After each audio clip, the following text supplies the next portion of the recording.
Do you want to grow your money but feel the stock market is too risky or too complicated? What if I tell you there's a smarter and simpler way to invest, called mutual funds?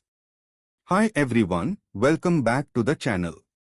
Today, I will explain what mutual funds are, how they work, and why they are perfect for beginners in India. So first, what is a mutual fund? A mutual fund is a pool of money collected from many investors like you and me. This money is managed by a professional fund manager. The fund manager invests this money into shares, bonds, or other financial assets. Instead of picking stocks yourself, you let experts manage your money for you. Now, how do mutual funds work? When you invest in a mutual fund, you buy something called units. Each unit has a value known as NAV, which means net asset value.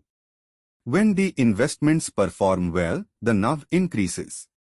When the NAV increases, your investment value also grows.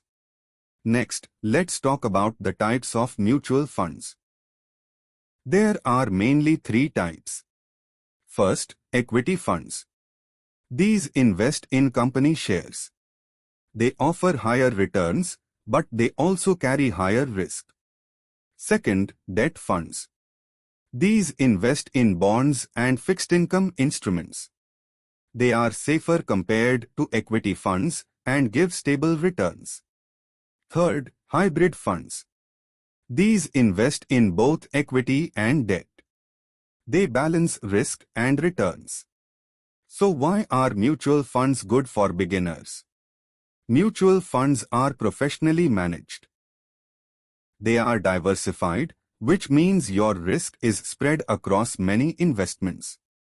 They are affordable.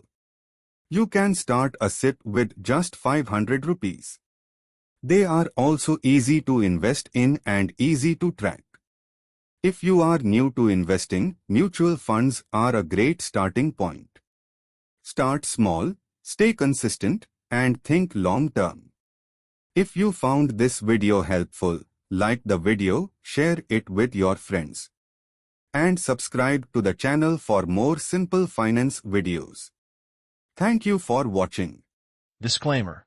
This video is for educational and informational purposes only. I am not a SEBI-registered investment advisor. The views expressed are my personal opinions. Please do your own research or consult a certified financial advisor before making any investment decisions. Investments in the stock market are subject to market risks.